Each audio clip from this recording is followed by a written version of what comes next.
V D സതീശനെ അംഗീകരിക്കാത്ത അൻവറിന്റെ ഭീഷണിക്ക് മുൻപിൽ കൂസലില്ലാത്ത വി ഡി സതീശൻ, അൻവറിനെ മുന്നണിയിൽ എടുക്കുന്നതിനായി ഇടപെടുന്ന മുസ്ലിം ലീഗ് നേതാക്കൾ, അൻവറിനെ മുന്നണിയിൽ എടുക്കണമെന്നും എടുക്കരുതെന്നും പറയുന്ന കോൺഗ്രസിന്റെ തന്നെ നേതാക്കൾ, തക്കം നോക്കി കരുത്തനെ ഇറക്കിയ LDF, വേണ്ടി വന്നാൽ മത്സരിക്കാനിരിക്കുന്ന തൃണമൂൽ കോൺഗ്രസ്, ഉള്ള വോട്ടിൽ ക്രിമികടി പോലെ സ്ഥാനാർത്ഥിയെ നിർത്തിയ SDPI, പണി പാളുമെന്ന് ഉറപ്പുള്ള സീറ്റ് BDJS വെച്ച് നീട്ടി നന്മമരം ചമഞ്ഞ BJP, അൻവറിനെ എടുത്താലും പ്രശ്നം എടുത്തില്ലേലും പ്രശ്നം എന്ന നിലയിൽ UDF മുന്നോട്ട് പോകുമ്പോൾ അൻവർ ഉണ്ടാക്കിയ ഈ ഉപതെരഞ്ഞെടുപ്പിൽ നിലമ്പൂർ കാണാൻ പോകുന്നത് സംസ്ഥാനം കണ്ട ഏറ്റവും കരുത്തുറ്റ കളർഫുൾ പോരാട്ടം തന്നെയാണ്.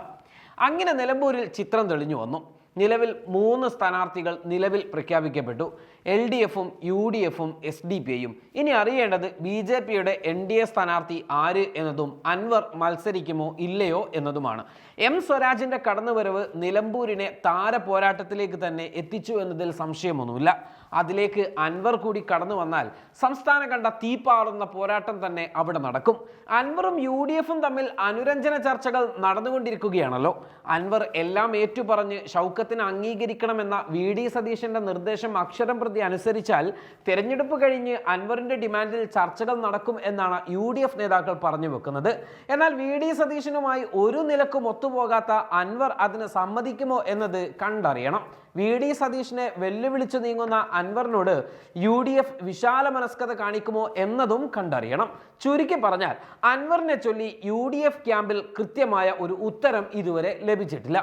ഇനി UDF മുന്നണിയുടെ ഭാഗമായി അൻവർ നീങ്ങിയാൽ തന്നെ അൻവർ നടത്തുന്ന ഓരോ പ്രസ്താവനകൾക്കും ഇടപെടലുകൾക്കും UDFന്റെ ശക്തമായ നിയന്ത്രണമുണ്ടാകും. അൻവറിന്റെ ചരട് UDFിലെ ഒരാളുടെ കയ്യിലുമുണ്ടാകും. അത് അൻവറിന് എത്ര കണ്ട് സ്വീകാര്യമാകും എന്നതും പ്രശ്നം തന്നെയാണ്. സ്വരാജിന്റെ വരവോടെ മത്സരം മുറുകിയ സാഹചര്യത്തിൽ അൻവർ ഇല്ലാതെ UDF ക്യാമ്പിൽ ആത്മവിശ്വാസമുണ്ടാകുമോ എന്നത് മറ്റൊരു ചോദ്യമാണ്.